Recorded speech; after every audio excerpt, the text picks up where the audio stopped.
ወበረካቱ ውድ የሀዩ ሀበሻዊት ይዙ ተከታታዮች እንዴት ናቸው? ደህና ናቸው?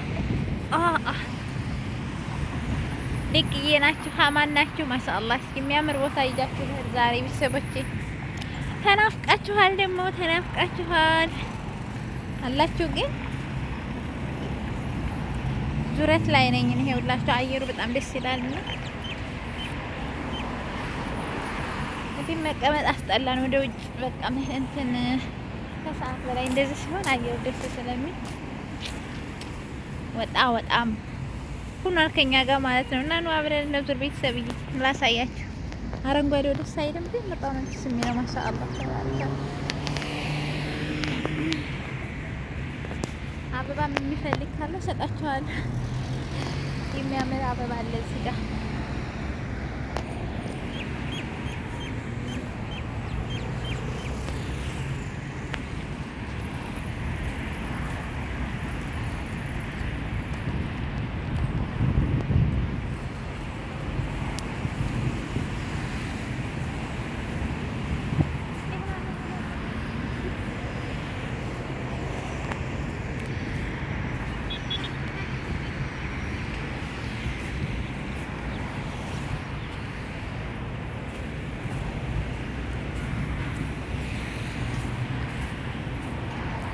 ጫማዬን አጸዳለኝ። ይሄ ጽሁፍ ምንድን ነው የሚለው?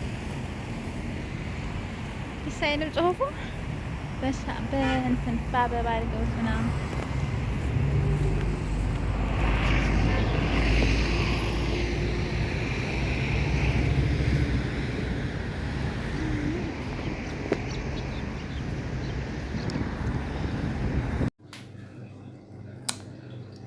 እሺ ቤተሰብዬ፣ ለማንኛውም ስትገቡ ላይክ፣ ሸር፣ ሰብስክራይብ እያደረጋችሁ ሀዩ ሀበሻዊትን አበረታቷት፣ አፈምሷት ማለት ነው።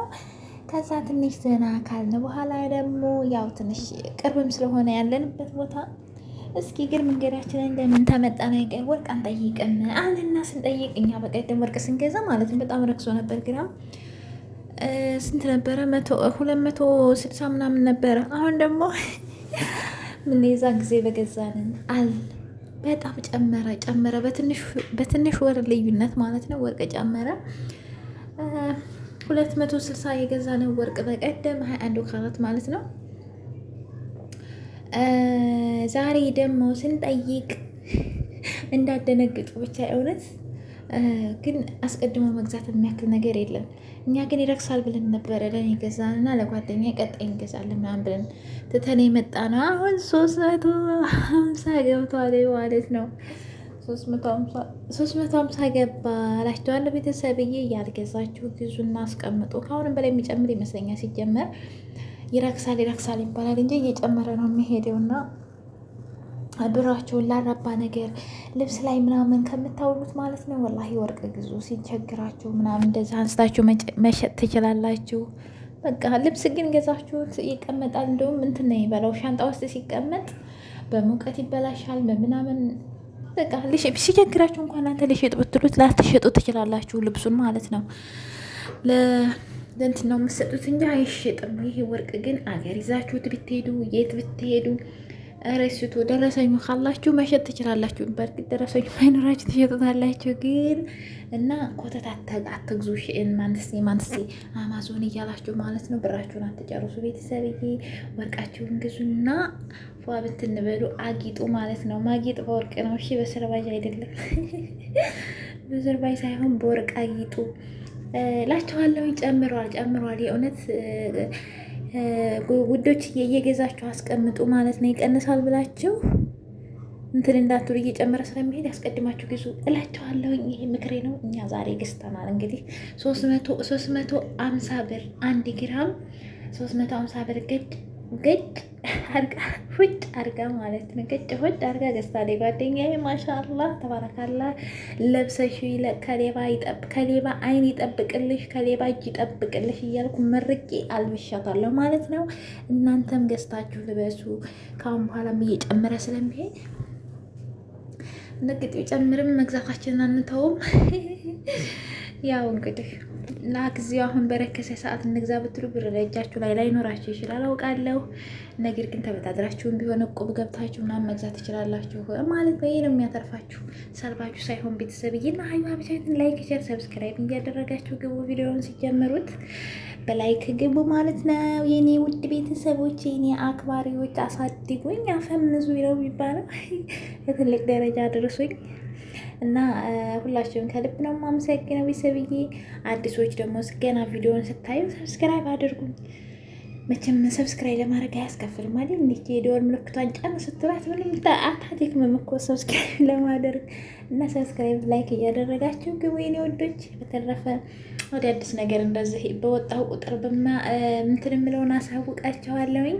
እናንተ ደግሞ እኔ እንደዚህ ሳሳያችሁ ማለት ላይክ እና ሼር ሰብስክራይብ እያደረጋችሁ አበረታቱኝ። እኔ ሳቀርብላችሁ እናንተ ዝም ብላችሁ ማየት ብቻ አይደለም ሰብስክራይብ ማድረግ አለባችሁ ማለት ነው ቤተሰብዬ። እና ይህን ይመስላል የዛሬ ውሏችን። ከዛ ደግሞ ወርቃችንን ገዛን፣ ወደ ቤታችን ተመለስን። ያው በእግር መንገድ በጣም ደስ ይለኛል። በነገራችን ላይ መኪና ራሱ ቢኖረው በእግሬ መሄድ አልወድም። ለምን እንደው አላውቅም። ያው የታክሲ የለሽ ሆኖ ነው እንዳንቺ ሀያት በእግርሽ የምትሄጂው ይሉኛል አንዳንዶቹ። ኧረ አይደለም የታክሲ አለኝ፣ ግን እኔ የእግር መንገድ በጣም ነው የምወደው። መኪና ራሱ እንደው ኢንሻአላህ ለወደፊት ኑሮኝ መኪና ቢኖረኝ ራሱ በመኪና መሄድ አይመስለኝም። ለምን መሰለሽ? የእግር መንገድ በጣም ደስ ይለኛል። ለምን እንደው አላውቅም። የእውነት ሳስሬ ጋር ራሱ ወጣ ግድ እየሆነብኝ ነው። በእግራችን ብትለይ ደስታዬን አልችለውም። ያው አሁን ላይ እዚህ ጋር በእግር መንገድ በጣም ያስቸግራል። ከማታ ላይ እንደዚህ ካልሆነ በስተቀር ሙቀት ስላለ ማለት እና በእግሬ ነው የማስነካው። ያው ስለለመድኩበትም ይመስለኛል። የገጠር ልጆች እኮ አይደል እንደኛ በእግራችን ነው የለመድነው። በእግራችን ነው መሮጥ የለመድነው። ትምህርት ቤት ስንሄድ ዱንያ ስንጠብቅ መቼም ዱንያ ያልጠበቀ ይኖራል ብዬ አስብም። የገጠር ልጆች ታይደን እንዴ እና በእግራችን ስለለመር ለዛ ነው መሰል በእግር መንገድ በጣም ነው የምወደው። እንደዚህ ያለ ወክ ምናምን ሄድና የሆነ ቦታ ገባልና ቸክ ምናምን ተደራረግንና የሆነ ቸክ የምናስደርገው ነበር። ከዛ ደግሞ ትንሽ አረፋልንና ትንሽ ሙቀትም ስለነበረ ሙከይፍ ተጠቀምንና ወጣን ማለት ነው። ያው ሌላ ጉዳይ ነበር የገባንበት ቦታ ያው አልተሳካም ለጊዜው። ከዚህ ተመልሰን ወጣን። መልሰን አሁንም በእግራችን ሄር በእግራችን አስነካ ነው ማለት ግን ብዙ መንገድ ሄር አልታወቀንም። ያው በወሬ እያወራችሁ ስትሄዱ እኮ አይታወቅም። ይስብዬ ግን ላይክ እያደረጋችሁ ላይክ፣ ሼር፣ ሰብስክራይብ እያደረጋችሁ ግቡ ቪዲዮውን ስትጀምሩት። እኔም ደግሞ ለእናንተ አዳዲስ ቪዲዮ ይዤ ማለት ነው። የምታበረታቱኝ ሁላችሁም ከልብ ነው የማመሰግነው። ከዛ ደግሞ በእግራችን ደረስን ቤታችን ማለት ነው። አበዛውባችኋ። ቤታችን ገጭ አልን። አሁንማ ቤታችን ገባን። ቤታችን ስንገባ ደግሞ ያለውን ድባብ እና አሳያችኋለሁኝ። ላይክ፣ ሼር፣ ሰብስክራይብ እያደረጋችሁ ሀዩዬን አበረታቷት። ላቀማጥራት እንጂ ራሴን ሀዩዬን ልበል እንጂ እና የእግር መንገድ በጣም ነው የምወደው እላችኋለሁ ቤተሰብዬ። ወርቃችሁ